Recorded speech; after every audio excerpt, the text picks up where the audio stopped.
கர்த்தருடைய பரிசுத்த நாமத்திற்கு மகிமை உண்டாகட்டும். கர்த்தர் நல்லவர். நம்முடைய நாட்களோடு இன்னொரு நாளையும் இன்னொரு வாரத்தையும் காண செய்து தேவனை ஆராதிக்க, துதிக்க, மகிமைப்படுத்த உதவி செய்த தேவாதி தேவனுக்கு நான் நன்றி சொல்லுகிறேன். இந்த காலை வேளையிலும் கர்த்தர் தம்முடைய வசனத்தை கொண்டு நம்மோடு கூட இடைபடுவாராக. ஏசாயாவின் புஸ்தகம் 45வது அதிகாரம் 2வது வசனம். ஏசாயாவின் புஸ்தகம் 45வது அதிகாரம் 2வது வசனம். நான் உனக்கு முன்னே போய்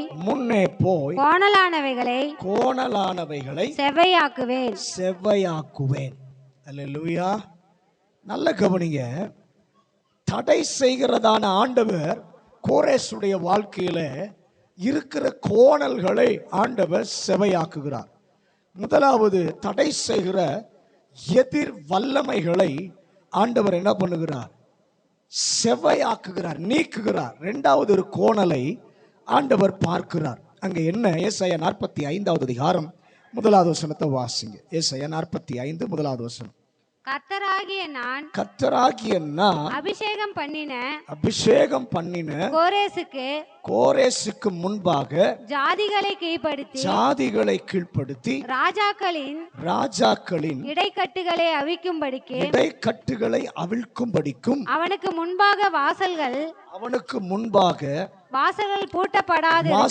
பூட்டப்படாதிருக்க கதவுகளை திறந்து வைக்கும்படிக்கும் அவனை பார்த்து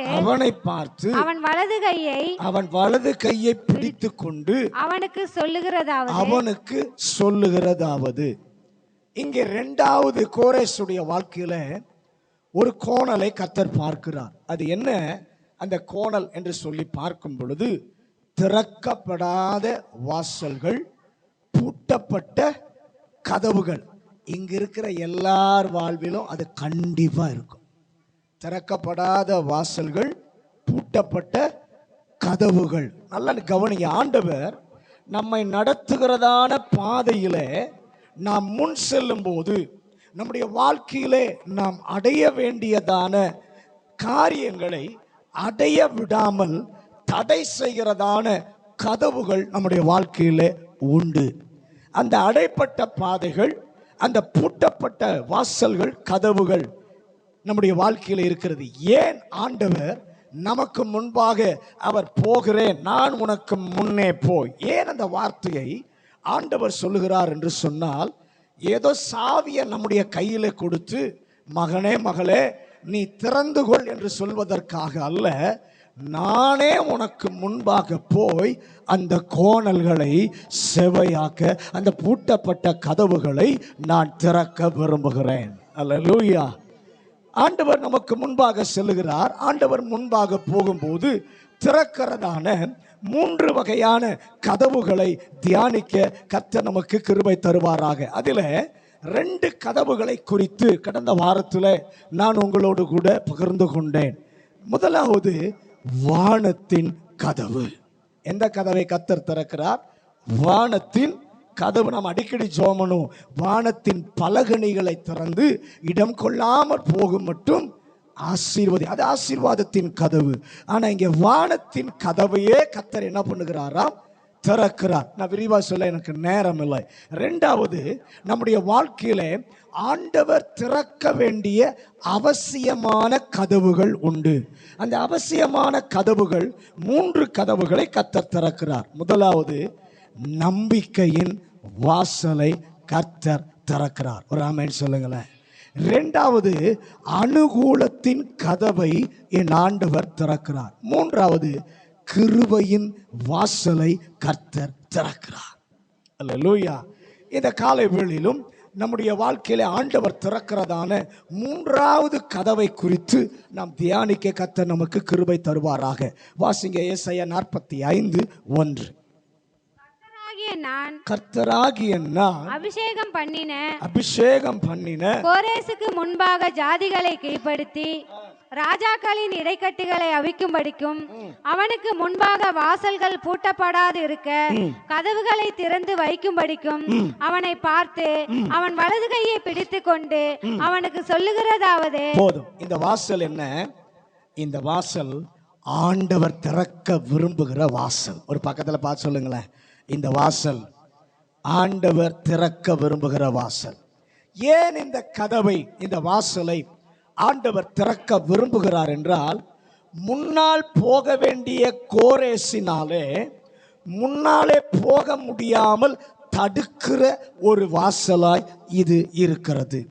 பூட்டப்பட்ட ஒரு கதவாய் இது காணப்படுகிறது. ஆகவே அடைக்கப்பட்ட பாதையாய் அவனுக்கு முன்பாக அது இருக்கிறது. கிறிஸ்தவ வாழ்க்கையில முன்னேற முடியாமல் தடையாய் நிற்கிற இந்த வாசலை என் ஆண்டவர் திறக்க விரும்புகிறார். அல்லேலூயா. ஏன் இந்த வாசல் பிசாசு ஏற்படுத்தினதான ஒரு வாசல். அல்லேலூயா. இது விரோதி, நமக்கு எதிராளி ஒருத்தன் இருக்கிறான். அந்த எதிராளி ஏற்படுத்தினதான ஒரு வாசல். நல்ல கவனிங்க. கர்த்தர் சொல்லுகிற ஒரு காரியம் இந்த காலை வேளையில் என்னவென்று சொன்னால், என்னால் தெரிந்து கொள்ளப்பட்ட, என்னால் மீட்கப்பட்ட என்னுடைய பிள்ளையே, இதை பார்த்து நீ பயப்பட தேவையில்லை. பக்கத்தில் பார்த்து சொல்லுங்களேன், கர்த்தருடைய பிள்ளையா இருக்கிற நீங்க முன்னாடி இருக்கிற பூட்டப்பட்ட வாசலை பார்த்து பயப்பட தேவையில்லை. ஆண்டவர் சொல்றாரு, உன் கையில் சாவியை கொடுத்து நான் திறக்க சொல்லலை, நானே போய் என்ன பண்றேன், அந்த கதவை திறக்கிறேன். அல்லேலூயா. அந்த தடையா இருக்கிற கோணல் என்கிற கதவை நான் செவையாக்குகிறேன். ஆண்டவர் என்ன செய்கிறாராம், எதிர்ப்பு, தடை, முட்டுக்கட்டை என்று இருக்கிற இந்த வாசலை கர்த்தரே திறக்க விரும்புகிறார். ஆண்டவர் திறக்க விரும்புகிற முதல் விதம், 4 விதங்களிலே கர்த்தர் இந்த கதவை திறக்கிறார். அதிலே முதல் விதத்தை முதலாவது நாம் கவனிப்போம். ஆண்டவர் முதல் விதம் எப்படி திறக்கிறார்னா, கதவை உடைக்காமலே திறக்கிறார். பக்கத்தில் பார்த்து சொல்லுங்க, ஆண்டவர் கதவை திறக்கிற முதல் விதம், கதவை உடைக்காமலே என்ன பண்ணுவார், திறப்பார். அல்லேலூயா. அது கதவு கதவாகத்தான் இருக்கும், அடைப்பட்டதாகவே இருக்கும். ஆனால் ஒன்றும் உடைக்காமல் பாதை திறக்க அவர் பிள்ளை வர எவ்வளவு நேரம் தேவையோ அது வரைக்கும் அது திறந்தே இருக்கும். யோசுவாவின் புஸ்தகம் 3வது அதிகாரம் 7வது வசனம். யோசுவாவின் புஸ்தகம் 3வது அதிகாரம் 7வது வசனம். கர்த்தர் யோசுவாவை நோக்கி, கர்த்தர் யோசுவாவை நோக்கி, நான் மோசையோடு இருந்தது போல உன்னோடும் இருக்கிறேன் என்பதை இஸ்ரவேலர் எல்லாரும் அறியும்படிக்கு இன்று அவர்கள் கண்களுக்கு முன்பாக உன்னை மேன்மைப்படுத்துவேன். ஆண்டவர் யோசுவாவுக்கு ஒரு வாக்குத்தத்தம் கொடுத்தார். இப்போது தான் பொறுப்புக்கு யோசுவா வந்திருக்கிறார். அவனுக்குள்ளே, யோசுவாவுக்குள்ளே ஏராளமான கேள்விகள், என்னாலே எப்படி செய்ய முடியும் என்று சொல்லி நினைத்த போது கர்த்தர் சொல்லுகிறார், மோசேயை கனப்படுத்தினது போல இன்று உன்னை நான் மேன்மைப்படுத்துவேன் என்று சொல்லி ஆண்டவர் யோசுவாவின் இடத்திலே சொல்லுகிறார். யோசுவா 4வது அதிகாரம் 14வது வசனத்தை வாசிங்க. யோசுவா, கர்த்தர் யோசுவாவை சகல இஸ்ரவேலின் கண்களுக்கு முன்பாகவும் மேன்மைப்படுத்தினார். அவர்கள் மோசேக்கு பயந்திருந்தது போல அவனுக்கும் அவன் உயிரோடு இருந்த நாளெல்லாம் பயந்திருந்தார்கள். ஒரு ஆமென் சொல்லுங்களேன். அன்று கர்த்தர் அவனை மேன்மைப்படுத்தினார். எப்படி மேன்மைப்படுத்தினார்? அவன் வாழ்விலே பொறுப்பேற்ற பிறகு முதல் அற்புதத்தை என் ஆண்டவர் செய்கிறார். ஒரு ஆமென் சொல்லுங்களேன்.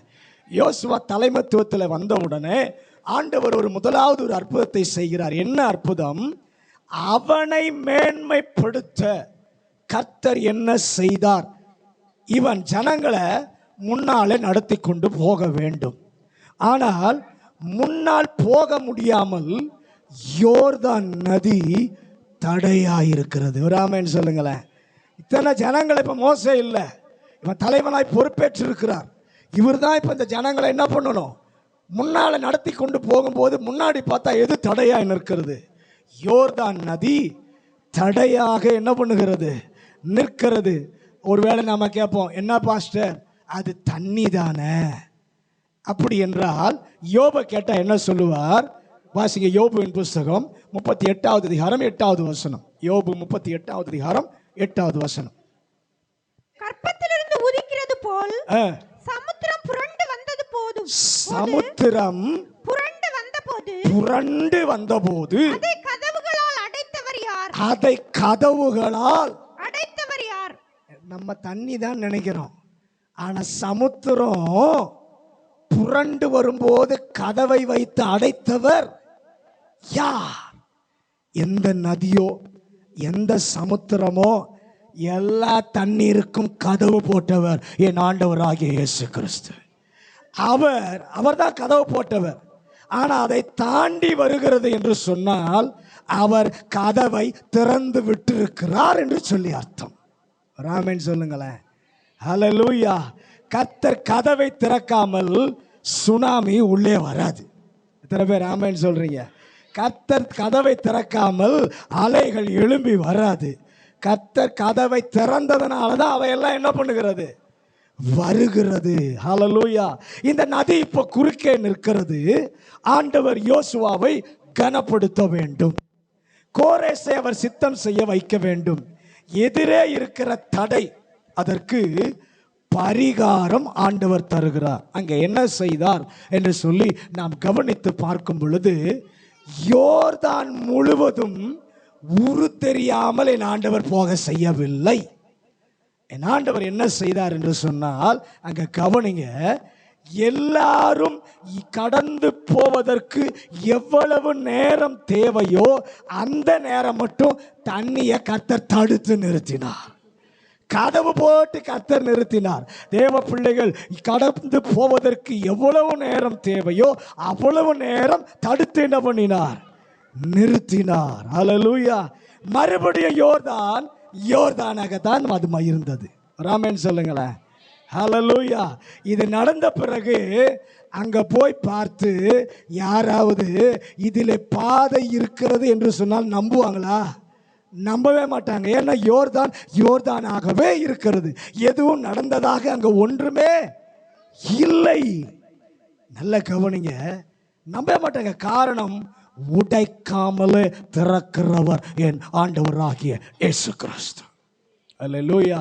தேவ பிள்ளையே, அவருடைய வார்த்தையின்படி, அவருடைய திட்டத்தின்படி, அவருடைய தீர்மானத்தின்படி, கர்த்தர் உங்களுக்கு கொடுத்த பொறுப்பிலே உறுதியாய் இருந்தால் கர்த்தர் உங்களை மேன்மைப்படுத்த ஒரு கதவை என் ஆண்டவர் திறப்பார். உடைக்காமலே திறப்பார். அந்த யோர்தானை எத்தனை முறை கர்த்தர் பிளந்தாலும் மறுபடியும் அது யோர்தானை போலவே இருக்குமே தவிர ஓடையாகவோ நதியாகவோ அது மாறாது. அப்போஸ்தலர் நடபடிகள் 5வது அதிகாரம் 18வது வசனம். அப்போஸ்தலர் நடபடிகள் 5வது அதிகாரம் 18வது வசனம். அப்போஸ்தலர்களை குறித்து பொதுவான சிறைச்சாலையிலே வைத்தார்கள். பொதுவான சிறைச்சாலையிலே வைத்தார்கள். நல்ல கவனிங்க. சீஷர்கள் 12 பேரையும் பிடித்து பொதுவான சிறைச்சாலையிலே போட்டு விட்டார்கள். ஏன் போட்டார்கள் என்று சொன்னால், அதற்கு முந்தின 2 வசனங்களை நீங்கள் வாசித்து பார்ப்பீர்கள் என்று சொன்னால், இயேசு உயிரோடு இருந்ததை சொல்ல போனால் அதைவிட பெரிதாக எழுப்புதல் துவங்க ஆரம்பித்தது. திரளான ஜனங்களை ரோட்டிலே படுக்கையாக என்ன பண்ணிருக்கிறாங்க, போட்டிருக்கிறாங்க. பேதுரு நடக்கும்போது நிழல் பட்டு என்ன பண்ணுவாங்க, சுகமாவார்கள் என்ற நிலையில பக்கத்து ஊர், பக்கத்து தேசம், பக்கத்து பட்டணம், எல்லா இடங்களிலிருந்தும் வியாதி உள்ளவர்களை எருசலேமிற்கு என்ன பண்ணார்கள், கொண்டு வந்தார்கள். எதற்கு பின்பு இந்த சம்பவம் எதற்கு பின்பு நடக்கிறது என்று சொன்னால், அனனியா சப்பீரால் இறந்து விடுகிறார்கள். அதற்கு பின்பு ஒரு பெரிய எழுப்புதல் வெடித்து கிளம்பி இருக்கிறது. இந்த ஆண்டிலே அப்படிப்பட்ட ஒரு எழுப்புதலை நம்முடைய தேசத்திலும் ஆண்டவர் கொண்டு வருவாராக.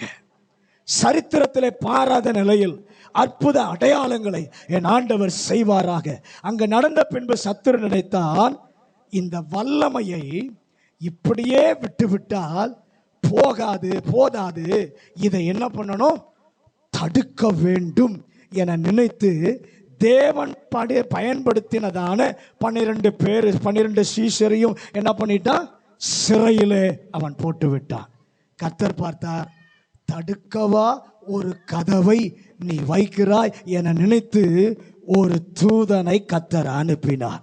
அவன் போனான், தொட்டான், திறந்தது, மறுபடியும் தொட்டான், பூட்டினது, பூட்டு உடைக்கல, திறந்த மாதிரியே தெரியவில்லை. ராமன் சொல்லுங்களேன். அப்போஸ்தலர் 5:24 வாசி. இந்த செய்தியை ஆசாரியன் தேவாலயத்தை காக்கிற சேனை தலைவனும் பிரதான ஆசாரியர்களும் கேட்டபொழுது இது என்னமாய் முடியுமோ என்று அவர்களை குறித்து கலகம் அடைந்தார்கள். நல்ல கவனிங்க, யார வெளியே கொண்டு வந்தார்களோ அவர்களுக்கு மட்டும்தான் இந்த அற்புதம் தெரிந்ததே ஒழிய பிசாசுக்கு கூட தெரியவில்லை, எதிரிக்கு தெரியவில்லை.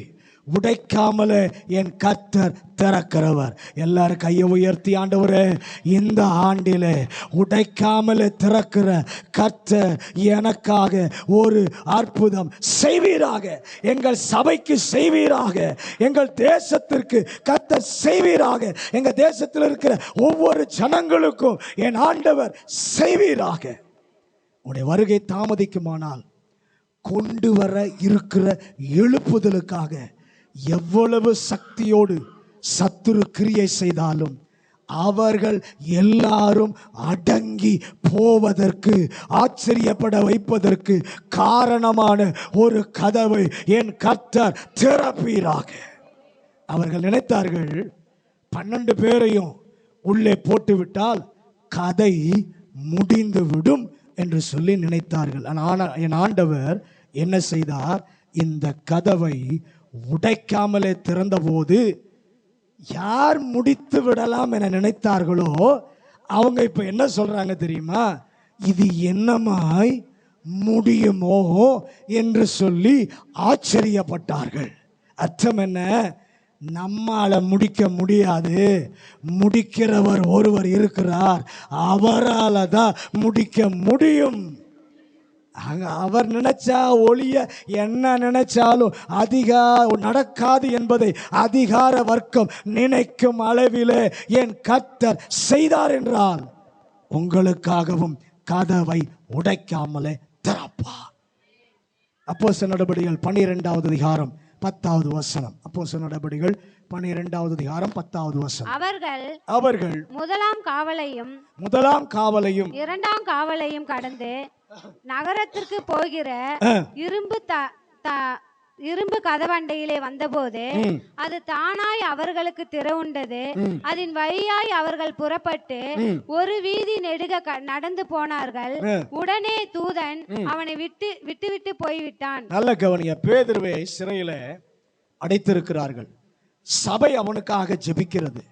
கர்த்தர் பேதுருவை வெளியே கொண்டு வருகிறார். எப்படி கொண்டு வருகிறார்? கதவு திறந்தது யாருக்குமே தெரியல.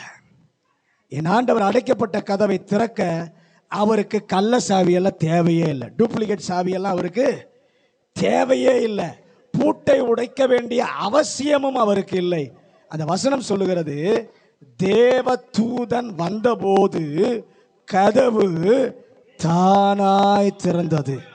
அவர் தொட வேண்டும் என்ற அவசியம் கூட இல்லை, கதவை திறன்னு சொல்ல வேண்டிய அவசியம் இல்லை.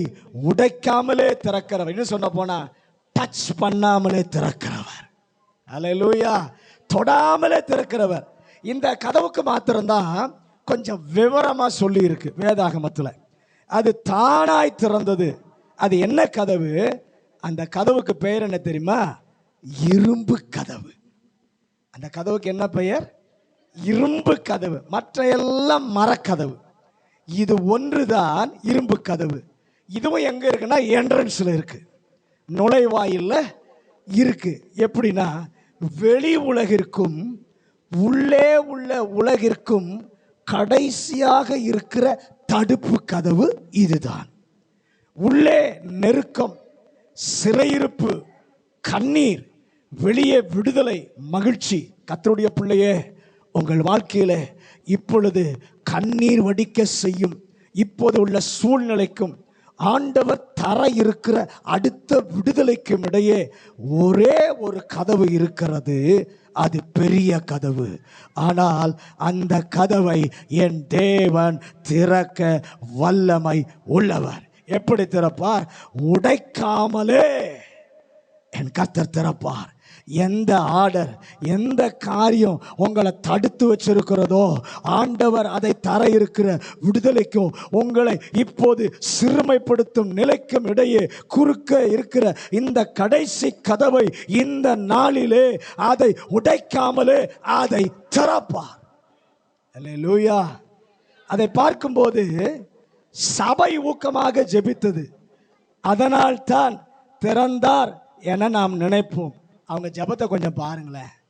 சபை ஊக்கமாக ஜெபம் பண்ணுச்சு, அந்த ஜெபத்தை கேட்டு கர்த்தர் கதவை திறந்தார் நினைப்போம். ஆனால் அவங்க ஜெபம் எப்படிப்பட்ட ஜெபம்? விடுதலை கொடுத்தாலும் அவங்களால நம்ப முடியலை. விடுதலை கொடுத்தாலும் அவங்களால நம்ப முடியலை. நல்ல கவனிங்க. அப்படின்னா தங்கள் ஜெபத்தையே நம்பாமல் ஜெபித்து கொண்டிருந்தார்கள். இன்னைக்கு நிறைய பேர் நம்ம வாழ்க்கையில் ஜெபம் அப்படிதான் இருக்கு. நம்ம பண்ற ஜெபத்தை நாமளே என்ன பண்றதில்ல, நம்பாம என்ன பண்ணிட்டு இருக்கிறோம்?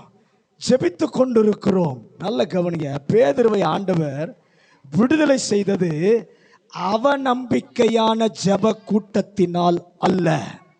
ஏன் விடுதலை செய்தார்? பேதுருவே, இன்று வரைக்கும் நான் உன்னை பயன்படுத்தினேன். ஏனென்று சொன்னால், நேற்று என்று இருந்த பிரச்சனைகளை தீர்க்க, வியாதி உள்ளவர்கள், வசனம் கேட்காதவர்கள், பிசாசினாலே பீடிக்கப்பட்டவர்கள், அவர்களை விடுதலை செய்ய உன்னை நான் என்ன பண்ணினேன்? பயன்படுத்தினேன். ஆனால் உன்னை குறித்து எனக்கு ஒரு திட்டம் உண்டு. நேற்றைய இன்றைய பிரச்சனை மட்டுமல்ல, நாளை வர இருக்கிற பிரச்சனையும் உன்னால் தான் தீர்க்கப்பட வேண்டும். அல்லேலூயா. என்று எனக்கு ஒரு திட்டம் வச்சிருக்க. அந்த திட்டம் என்ன? பேதுருவை குறித்து ஒரு நோக்கம் வைத்திருந்தார். அவனை தனியே கர்த்தர் அழைத்து போய் 2 நிருபங்களை எழுத வைக்க வேண்டும் என்பது அவருடைய திட்டம். 1 பேதுரு, 2 பேதுரு. இன்னும் இந்த 2 எழுதப்படவில்லை. அதை எழுத வைக்க வேண்டும் என்று ஆண்டவர் என்ன பண்ணினார்? விரும்பினார். பேதுருவின் நிழல் அன்று இருந்தவர்களுக்கு பட்டது, இன்னைக்கு நமக்கு படாது. பேதுருவின் நிழல் பட்டு அநேகர் சுகம் அடைஞ்சாங்க. இன்னைக்கு அந்த நிழல் படாது. பேதுருவின் மூலம் ஆண்டவர் எழுதின நிருபம் இன்றைக்கு நம்முடைய கைகளிலே இருக்கிறது. நமக்கு அந்த நிருபம் பேசும். நாளை வர இருக்கிற மக்களுக்கு என்ன பண்ணும்?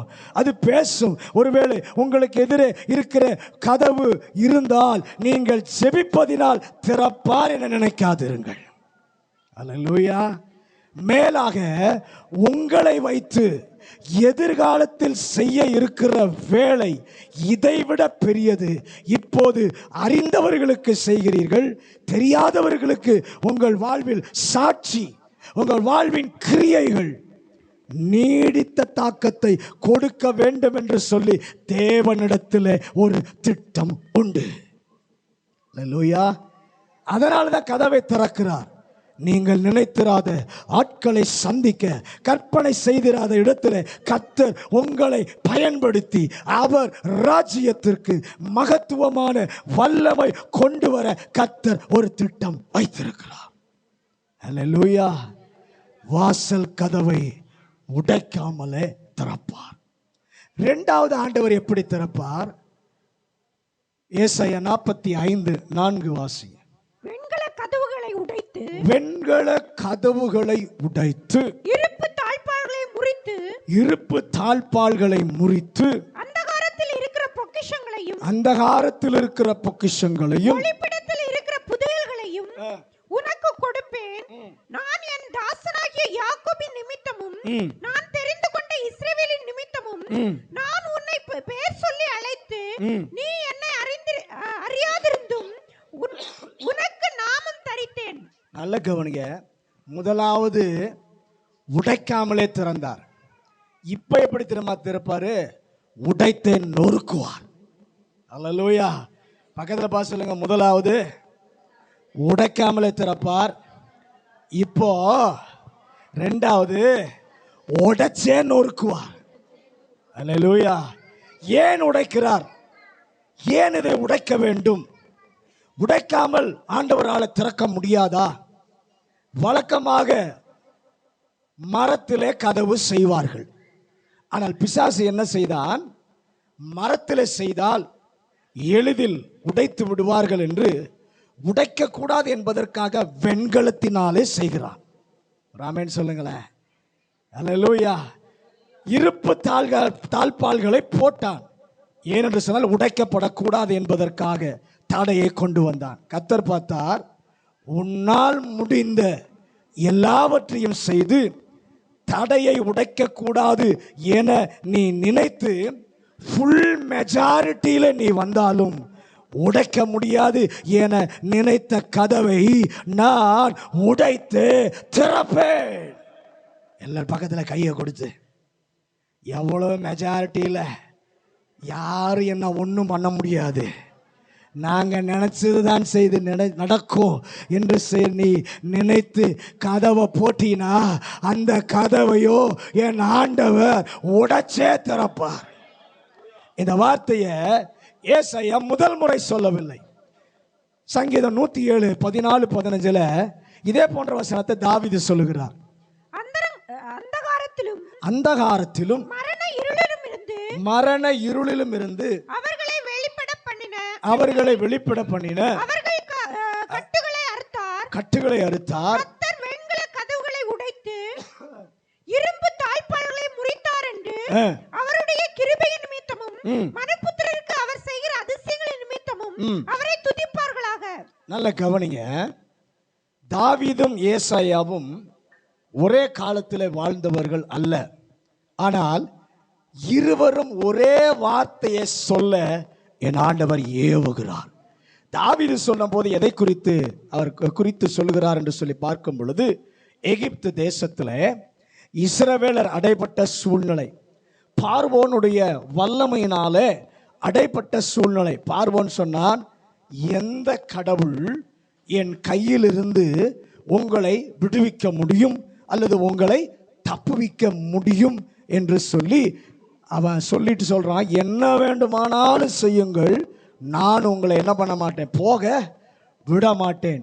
இதை உடைக்க முடியாது என்று நினைத்து அவன் சொன்னான். கர்த்தர் என்ன செய்தார் தெரியுமா? அணுவா ஒவ்வொரு வாதையாக அனுப்பி கர்த்தர் உடைத்தார். அல்லேலூயா. கவிழ்த்தார், இல்லாமல் ஆக்கினார். ஒரு முறை என் ஆண்டவராலே செய்ய முடியும் என்றால் எத்தனை முறையும் எந்த இடத்திலும் செய்ய என் ஆண்டவராலே முடியும். அல்லேலூயா. இப்போது கோரேசுக்கு சொல்லுகிறார், கோரேசே, உனக்கு முன்னால் பாபிலோன் என்று ஒரு சேனை இருக்கிறது, அந்த சேனையை நான் உடைத்து கதவை திறப்பேன். அப்போஸ்தலர் நடபடிகள் 16வது அதிகாரம் 26வது வசனம். அப்போஸ்தலர் நடபடிகள் 16வது அதிகாரம் 26வது வசனம். சடுதியிலே சிறைச்சாலையின் அஸ்திபாரங்கள் அசையும்படியாக பூமி மிகவும் அதிர்ந்தது. உடனே கதவுகள் எல்லாம் திறவுண்டது. எல்லாருடைய கட்டுகளும் கலண்டு போயிற்று. நல்ல கவனிங்க. பவுலும் சீலாவையும் சிறையில அடைச்சிருக்கிறாங்க. என் தேவன் இதற்கு முன்பு எல்லாம் தூதனை அனுப்பி நடப்பித்தார். இந்த முறை தூதனை எல்லாம் அனுப்பல. இல்லப்பா, தூதனை அனுப்ப மாட்டேன், பூமி அதிர்ச்சியை நான் ஏற்படுத்துவேன். அல்லேலூயா, அல்லேலூயா. சங்கிலியை உடைக்கும், பூட்டை உடைக்கும், கதவுகளை திறக்கும். உடைத்தார். சங்கிலி கலன்றது, கதவுகள் திறந்தது. இந்த முறை கதவை திறந்த போது, இதற்கு முன்பு கதவை திறந்த போது உள்ளே இருந்த தம்முடைய பிள்ளையை வெளியே கொண்டு வருவதற்காக ஆண்டவர் என்ன பண்ணார்? கதவை திறந்தார். உடைக்காமலே திறந்தார். ஆனால் இப்போது உடைத்து திறக்கிறார். எதற்கு? உடைத்தவருக்கு 2 காரணம் உண்டு. இந்த காரணத்தை நான் சொல்லுகிறேன். அப்போ இந்த பூட்டை வைத்து, இந்த பூட்டை யார் வச்சாங்க? ரோம அரசாங்கம். இந்த பூட்டை வைத்த ரோம அரசாங்கமே, இந்த சங்கிலியை போட்ட யூத மதமே, உனக்கு சவாலாக ஒன்றை நான் சொல்லுகிறேன். அல்லேலூயா. உன்னால் முடிந்த எந்த பூட்டையும் நீ என்ன பண்ணு? போடு. முடிந்த எந்த கதவையும் வை. என்னால் உடைக்க முடியாத கதவு கிடையாது, என்னால் உடைக்க முடியாத பூட்டு கிடையாது. அல்லேலூயா. என்று சத்துருவாகிய சாத்தானுக்கு நிர்வாகம் செய்ததான யூத மதத்தின் வல்லமைக்கும் சொல்லுவதற்காக என் ஆண்டவர் உடைத்தார். அல்லேலூயா. வெளியே கொண்டு வர உடைக்கப்பட வேண்டிய அவசியமே இல்லை. ஏன்னா ஆண்டவரால் உடைக்காமலே வெளியே என்ன பண்ண முடியும்? கொண்டு வர முடியும். ஆனால் உடைத்தது பிசாசுக்கு சொல்வதற்காக. அல்லேலூயா. நாங்கள் இருக்கும் சூழ்நிலையில எங்களுக்கும் கர்த்தர் அப்படிப்பட்ட ஒரு காரியத்தை செய்வீராக. எதற்காக உடைத்தார்? இதற்கு முன்பு திறந்தபோது அவர்களுடைய பிள்ளைகள் வெளியே வர.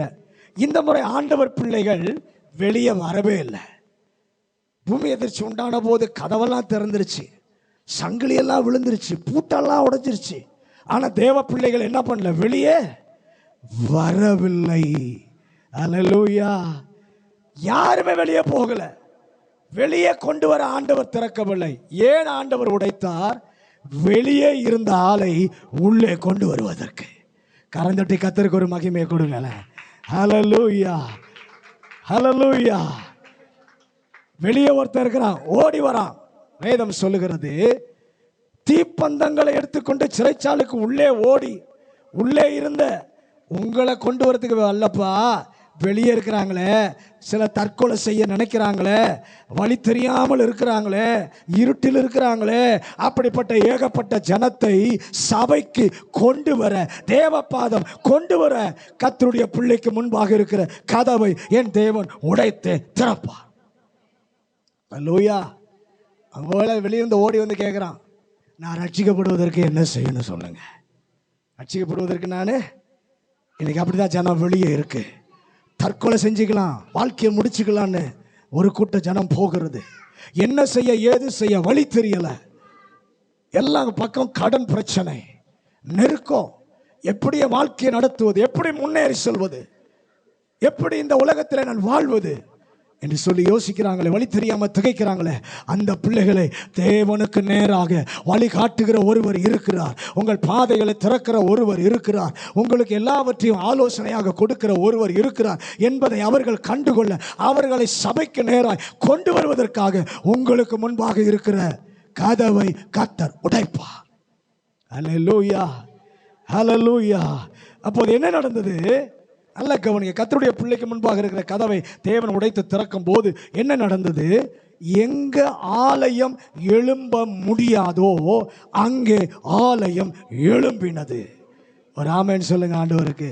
கோரேசே, உன்னை குறித்த திட்டத்தை நிறைவேற்ற தடையாய் இருக்கும் கதவை என் ஆண்டவர் உடைத்து திறப்பார். என்று சொன்னால் நாம் சேவிக்கிற தேவனை போல ஒரு தேவன் யாரும் இல்லை. மூன்றாவது கர்த்தர் எப்படி திறப்பார்? ஏசாயா 45:4 வாசிங்க. வெண்கல கதவுகளை உடைத்து, இருப்பு தாழ்பால்களை முறித்து, அந்தகாரத்தில் இருக்கிற பொக்கிஷங்களையும் ஒளிப்பிடத்தில் இருக்கிற புதையல்களையும் உனக்கு கொடுப்பேன். போதும் போதும் போதும். இப்ப மூன்றாவது எப்படி திறப்பார்னா, எவரும் பூட்ட முடியாதபடி திறப்பார். மூணாவது எப்படி திறப்பார்? எவரும் பூட்ட முடியாதபடி. ஒரு முறை அவர் திறந்துட்டார்னா எவரால் அந்த கதவை பூட்ட முடியாது. திறந்தது ஒரு பிரச்சனை தீர அல்ல, அந்த வாசல்கள் அவன் முன் பூட்டப்படாதிருப்பதற்காக. என்னாகமத்தின் புஸ்தகம் 22வது அதிகாரம் 12வது வசனத்தையும் 23வது அதிகாரம் 8வது வசனத்தையும் 20வது வசனத்தையும் வாசிங்க. என்னாகமம் 22:12. அதற்கு தேவன் பீலேயாமை நோக்கி நீ அவர்களோட போக வேண்டாம், நீ அவர்களோட போக வேண்டாம். அந்த ஜனங்களை சபிக்கவும் வேண்டாம். இந்த ஜனங்களை சபிக்கவும் வேண்டாம். அவர்கள் ஆசீர்வதிக்கப்பட்டவர்கள் என்றார். அவர்கள் ஆசீர்வதிக்கப்பட்டவர்கள் என்றார். 23 அதிகாரம் 8வது வசனமும் 20வது வசனம். தேவன் சபிக்காதவனை நான் சபிப்பது எப்படி? கர்த்தர் வெறுக்காதவனை நான் வெறுப்பது எப்படி? இதோ ஆசீர்வதிக்க கட்டளை பெற்றேன். அவர் ஆசீர்வதிக்கிறார். அதை நான் திருப்ப இஸ்ரவேலரை ஆசீர்வதிப்பதே அவருக்கு சித்தமானது என்று ஆசீர்வாத வாசலை கர்த்தர் திறந்து வைத்தார். ஆனால் பாலாக் நினைத்தான், பிலேயாமை கூலிக்கு அழைத்து சபிக்க வைத்தால் அந்த வாசலை பூட்டி விடலாம் என்று சொல்லி நினைத்தான். புறப்படும் போதே கர்த்தர் சொல்லிட்டாரு, நான் ஆசீர்வதிக்க பிளான் பண்ணி கதவை திறந்து வச்சிட்டேன். நீ என்ன செய்தாலும் என்ன பண்ண முடியாது, பூட்ட முடியாது. பாலாக் சொல்றான், இங்க பலி செலுத்து, அங்க பலி செலுத்து, அங்க வா என்று எல்லாம் கொண்டு போகிறான். ஆனால் பிலேயாம் சொல்லிட்டான், கர்த்தர் கதவை திறந்து விட்டார், நான் அதை திருப்ப கூடாது. கேட்கிற தேவனுடைய பிள்ளையே, உங்களுடைய வாழ்க்கையிலும் அதே தேவன் இந்த நிலையிலும் வாசலை திறக்க வல்லமை உள்ளவர். அந்த குறிப்பிட்ட பிரச்சனை தீர்க்க மட்டுமல்ல, என்றுமே நீங்கள் பெற்ற கிருபையை, கர்த்தர் தந்த இரக்கத்தை எவரும் பறிக்க முடியாதபடி முகமுகமாய் பார்க்கிற திறந்தே வாசலாக கர்த்தர் வைக்கிறார். நினிவை அழிக்கத்தான் விரும்பினார். நினிவேயின் மக்கள் மனம் திரும்பின பொழுது கிருபையின் வாசலை என் ஆண்டவர் திறக்கிறார். அல்லேலூயா. மன்னிப்பின் வாசலை என் ஆண்டவர் திறக்கிறார். மனம் திரும்பின போது மன்னிப்பு என்கிற கதவை நினிவேக்கு திறந்து வைத்தார். யோனா சொல்கிறான், நீர் கதவை பூட்டினால் தான் எனக்கு பெயர் கிடைக்கும். நீர் கதவை பூட்டினால் தான் எனக்கு என்ன பண்ணும், பெயர் கிடைக்கும். கதவை திறக்காதிரும் என்று எவ்வளவோ எல்லாம் செய்து பார்க்கிறான். கர்த்தர் சொல்லிட்டாரு, கர்த்தருடைய பிள்ளையே தைரியமாயிருங்கள். வல்லமையான பிசாசானாலும் கதவை பூட்டின கதவை என் ஆண்டவரால் திறக்க முடியும். அல்லேலூயா. பக்தியான தேவ பிள்ளையானாலும் கர்த்தர் திறந்ததை பூட்ட முடியாது. பக்கத்தில் பார்த்து சொல்லுங்க, எவ்வளவு பக்தியான விசுவாசியா இருந்தாலும் கர்த்தர் திறந்ததை உங்களால பூட்ட முடியாது. அதனால தான் ஆண்டவர் பிளதெல்பியா சபைக்கு சொல்லும் போது இப்படியே சொல்கிறார், இதோ ஒரு வாசலை உனக்கு முன்பாக வைக்கிறேன். வெளிப்படுத்தல் 3:8 வாசிங்க. உன் கிரியைகளை அறிந்திருக்கிறேன், உனக்கு கொஞ்சம் பலன் இருந்தும் நீ என் நாமத்தை மறுதலியாமல் என் வசனத்தை கை கொண்டபடியினாலே இதோ திறந்த வாசலை உனக்கு முன்பாக வைத்திருக்கிறேன், அதை ஒருவனும் கையை தட்டி கர்த்தரை மகிமைப்படுத்துங்களே. உங்களுக்கு முன்னே கர்த்தர் திறந்து வச்ச வாசலை ஒருவராலும் பூட்ட முடியாது. ஏன்னா நீ பெரிய விசுவாசி என்பதினால் அல்ல, நீ பெரிய பரிசுத்தவான் என்பதினால் அல்ல. வெளிப்படுத்தல் 3:7 வாசி. பிலதெல்பியா சபையின் தூதனுக்கு நீ எழுத வேண்டியது என்னவெனில், பரிசுத்தமுள்ளவரும் தாவீதின் திறவுகோலை உடையவரும் ஒருவரும் பூட்ட கூடாதபடிக்கு திறக்கிறவரும் ஒருவரும் திறக்க கூடாதபடிக்கு பூட்டுகிறவருமாய் இருக்கிறவர் சொல்லுகிறதாவது. நல்ல கவனிங்க, திறக்கிறவர் யார் என்று சொன்னால் நிரந்தரமாக திறக்கிறவர். அல்லேலூயா. நம்ம நிறைய நினைக்கிறோம், நான் 40 நாள் ஜெபம் பண்ணேன், உபவாசம் பண்ணி 30 நாள் உபவாசம் பண்ணி ஜெபம் பண்ணேன். சிலர் சபைகளில் இத்தனை நாள் நாங்கள் தொடர்ந்து ஜெபம் பண்ணதுனால தான், இந்த உபவாசத்தினால தான் இது நடந்தது. இல்லை, எனக்காக உங்களுக்காக கர்த்தர் தான் கதவை திறக்கணும். அவருடைய கிருபை இரக்கம் இருந்தால் தான் கதவு என்ன பண்ணப்படும், திறக்க முடியும். அவர் திறந்தால் எவராலும் பூட்ட முடியாது. கல்லறையில் இருந்த கல்லறை வாசலை திறந்து வச்சாரு, இன்னைக்கு வரைக்கும் யாராலும் அதை அடைக்க முடியவில்லை. ஹல்லேலூயா. அவர் ஒன்ன திறந்தா யாராலும் பூட்ட முடியாது. கடைசியா 4வது எப்படி கர்த்தர் திறப்பார்? யோசுவாவின் புஸ்தகம் 6வது அதிகாரம் 20வது வசனம். யோசுவா எக்காளங்களை ஊதுகையில் ஜனங்கள் ஆர்ப்பரித்தார்கள். எக்காள சத்தத்தை ஜனங்கள் கேட்டு மகா ஆரவாரத்தோட முழங்குகையில் அலங்கம் இடிந்து விழுந்தது. உடனே ஜனங்கள் அவரவர் தங்களுக்கு நேராக பட்டணத்தில் ஏறி பட்டணத்தை பிடித்து. நல்ல கவனிங்க. எரிகோ பெரிய கோட்டை உள்ளதும் கதவுகள் நிறைந்ததாய் இருந்தது. அங்கே பார்க்கும் பொழுது கதவுகள் எல்லாம் பூட்டப்பட்டிருந்தது. வெளியே இருந்து உள்ளே யாரும் போக முடியவில்லை. உள்ளே இருந்து யாரும் வெளியே என்ன பண்ண முடியலை, வரவும் முடியவில்லை. அப்படித்தான் இருந்தது. என் ஆண்டவர் அந்த கதவை எப்படி டீல் பண்ணுகிறார் என்று சொல்லி பார்க்கும் பொழுது, அவரவர் தங்களுக்கு நேராக பட்டணத்தை பிடித்தார்கள். உதாரணத்துக்கு சொல்றேனே, அந்த கோட்டையில் ஒரு 10 வாசல் இருந்ததுன்னு வச்சுக்குவோம். இப்போ 10 கதவுகள் இருக்கிறது. 10 வாசல்கள் இருந்தால் 10 கதவுகள் இருந்தது.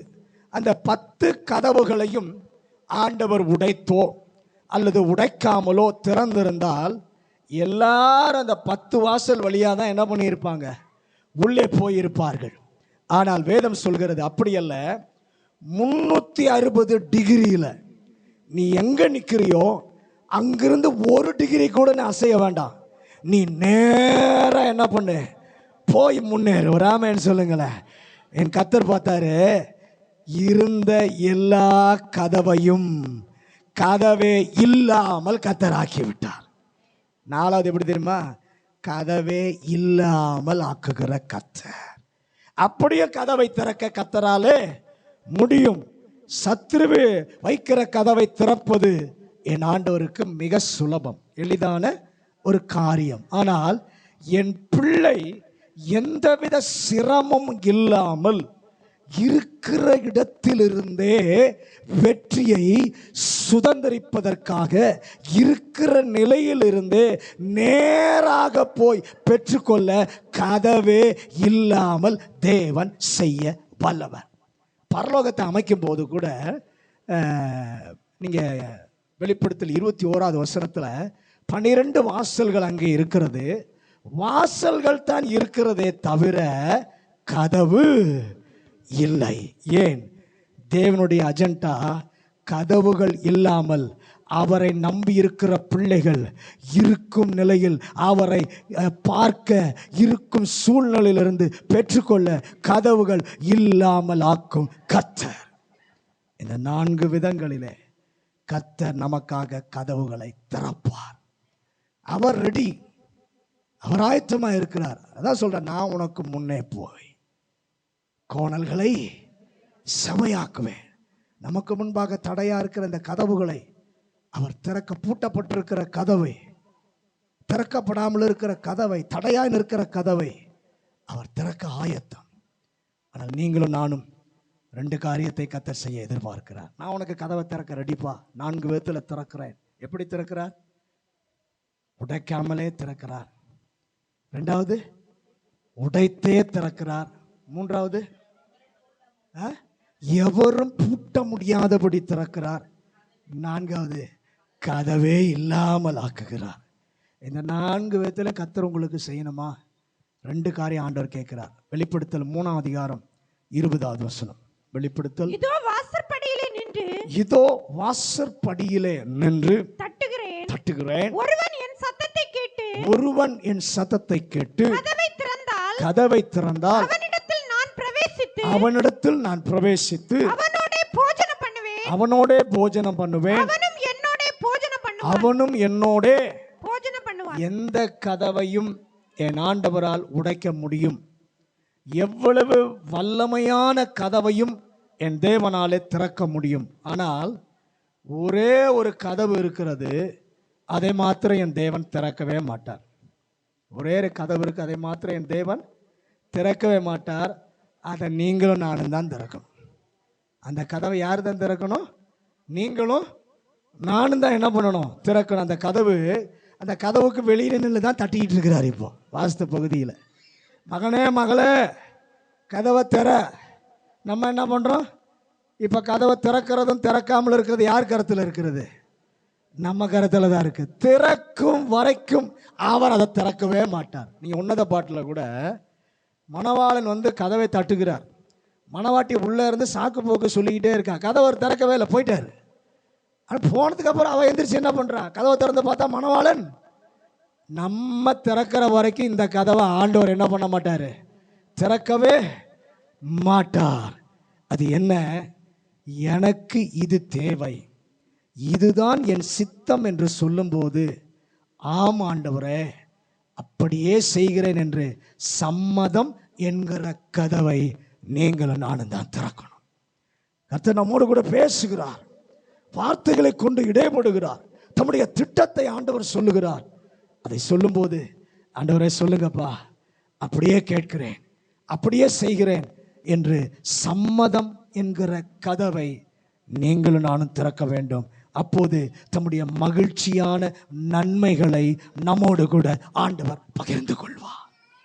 இரண்டாவது 107வது சங்கீதம் 15-16 வசனங்கள். சங்கீதம் 107, 15, 16 வசனங்கள். கர்த்தர் வெண்கல கதவுகளை உடைத்து, கர்த்தர் வெண்கல கதவுகளை உடைத்து இருப்பு தாழ்பாள்களை முறித்தார் என்று, இருப்பு தாழ்பாள்களை முறித்தார் என்று, அவருடைய கிருபையின் நிமித்தமும், அவருடைய கிருபையின் நிமித்தமும், மனுபுத்திரருக்கு அவர் செய்கிற அதிசயங்களின் நிமித்தமும், மனுபுத்திரருக்கு அவர் செய்கிற அதிசயங்களின் நிமித்தமும் அவரை துதிப்பார்களாக, அவரை துதிப்பார்களாக. ஆண்டவர் அதை செய்யும் போது அவர் ஜனங்கள் என்ன செய்ய வேண்டும் என்று சொல்லி இங்கே சொல்லப்பட்டிருக்கிறது. கிருபையின் நிமித்தம் அவரை துதிப்பீர்களாக. ஆண்டவர் நம்மிடத்துல என்ன எதிர்பார்க்கிறார்? மகனே மகளே, உனக்காக நான் இந்த 4 கதவுகளை நான் திறக்கிறேன், ஆனால் நீ எனக்காக செய்யணும்னு சொல்லி என்ன அவருடைய ஜனத்திடத்துல ஆண்டவர் எதிர்பார்க்கிறார் என்று சொன்னால், எந்த கதவையும் என் மகனே மகளே உடைப்பேன், எந்த தாழ்பாலையும் உடைக்க முடியும் என்று உனக்கு நான் ஒரு கேரண்டி கொடுக்குறேன். அப்படி செய்யும்போது நாங்கள் சபையா சேர்ந்து 100 நாள் ஜெபம் பண்ணோம், நாங்கள் சபையா சேர்ந்து 500 நாள் ஜெபம் பண்ணோம் என்று, அதனால தான் கர்த்தர் இதை உடைத்தார் என்று சொல்லாதே. அவருடைய கிருபையின் நிமித்தம் தான் அது நடந்தது என்று சொல்லி கர்த்தரை துதிக்க கர்த்தர் கேட்கிறார். நான் ஜெபித்ததுனால இது நடந்தது, நான் போராடினதுனால, ஆண்டவர் பாதத்தில் அமர்ந்து விழுந்து உபவாசித்து போராடினதுனால இது நீங்கினது என்று ஒரு நாள் சொல்லாதே. தேவனுடைய கிருபையின் நிமித்தம் நடந்தது என்று சொல்லி அவரை துதிப்பாயாக. இது இந்த காரியம் எங்களுடைய பக்தியாலோ எங்களுடைய சுய சக்தியாலோ அல்ல, ஆண்டவர் கிருபையினாலே நடந்தது என்று அவருடைய கிருபைக்கு மட்டும் மதிப்பு கொடுக்க, கனத்தை கொடுக்க, அனைத்தையும் கொடுக்க இந்த கர்த்தர் எதிர்பார்க்கிறார். இந்த அர்ப்பணிப்போடு அப்படி எல்லாரும் முழங்க அர்ப்பணிடுவோம். தடையா இருக்கிற, முன்னேறி போக முடியல, தடையாய் பூட்டப்பட்ட கதவு, திறக்கப்படாத கதவு, அந்த கதவுகளை என் ஆண்டவர் உடைக்க விரும்புகிறார், உடைக்க விரும்புகிறார். அதை உடைக்காமலே கர்த்தர் திறப்பார், உடைத்து நொறுக்குவார்.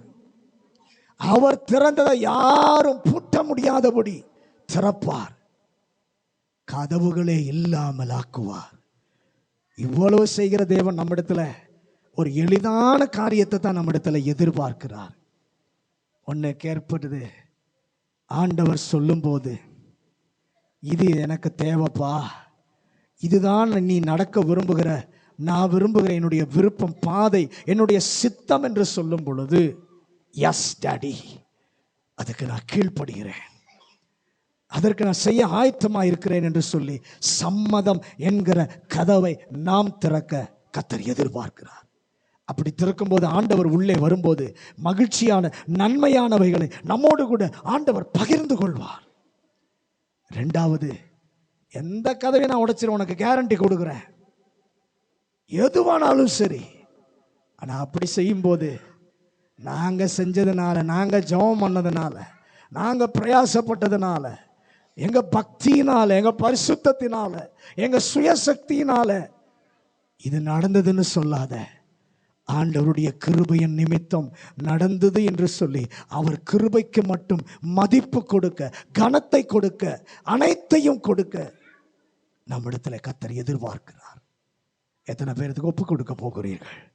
உங்களுடைய கரங்களை உயர்த்தி காண்பியுங்கள். ஆண்டவரே, நீர் சொல்லுவதை கேட்க நான் ஆயத்தமாயிருக்கிறேன், கீழ்ப்படுகிறேன். எதை நீங்க செஞ்சாலும் உங்க கிருபையின் நிமித்தம் தான்ப்பா. என்னுடைய பக்தியை குறித்தோ என்னுடைய ஜபத்தை குறித்தோ நான் மேன்மையாய் சொல்லாதபடி ஆண்டவருடைய கிருபையின் நிமித்தம் என்று சொல்லி கிருபைக்கு மதிப்பு கொடுக்க, கனத்தை கொடுக்க கர்த்தர் கிருபை தருவீராக. பரலோக பிதாவே, இந்த ஆசீர்வதிக்கப்பட்ட நல்ல காலை வேளைக்காக ஸ்தோத்திரம். இந்த காலை வேளையிலும் ஆண்டவர் எங்களோடு கூட பேசின நம்முடைய நல்ல வார்த்தைகளுக்காக நாங்கள் நன்றி சொல்லுகிறோம். ஆண்டவரே, எங்களுக்கு முன்பாக இருக்கிற பூட்டப்பட்ட, திறக்கப்படாத வாசல்களை, கதவுகளை கர்த்தர் திறக்க விரும்புகிறீர். உடைக்காமலே திறப்பீர், உடைத்து நொறுக்கி திறப்பீர். நீர் திறந்ததை ஒருவரும் பூட்டக்கூடாதபடி திறப்பீர். வாசல்களே, கதவுகளே இல்லாமல் ஆக்குவீர். இந்த தேவன் இதை செய்யும் பொழுது எங்களிடம் நீர் கேட்கிற காரியம், உம்முடைய சித்தத்தை, உம்முடைய ஆலோசனைகளை, உம்முடைய நோக்கத்தை எங்களிடத்தில் சொல்லும் போது அதற்கு உடனே கீழ்ப்படிய, அதற்கு ஒப்பு கொடுக்க கிருபை தாரும். எந்த ஒரு காரியத்தையும் ஆண்டவர் கதவுகளை எல்லாம் திறக்கும் போது, எங்களுக்கு நன்மை செய்யும் போது, ஒரு நாளும் எங்க பக்தியினால, எங்க ஜெபத்தினால, எங்க சுய பலத்தினால, சுய சக்தியினால நடந்தது என்று சொல்லி சொல்லாமல், தேவனுடைய கிருபையின் நிமித்தம் நடந்தது என்று சொல்லி அந்த கிருபைக்கு மதிப்பு கொடுக்க, கனத்தை கொடுக்க எங்களுக்கு கிருபை தாரும். வந்த ஒவ்வொருவரையும் வசனத்தால் இடைகட்டும். இந்த வசனம் இந்த வாரம் முழுவதும் பேசட்டும். கர்த்தர் அப்படி கிரியை செய்கிறதற்கு ஆசீர்வாதம். வந்த ஒவ்வொரு பிள்ளைகளையும், குடும்பங்களையும் கர்த்தர் ஆசீர்வதிப்பாராக. தெய்வ பாதுகாப்பு இருக்கட்டும். இயேசுவின் நாமத்தில் ஜெபிக்கிறோம் நல்ல பிதாவே.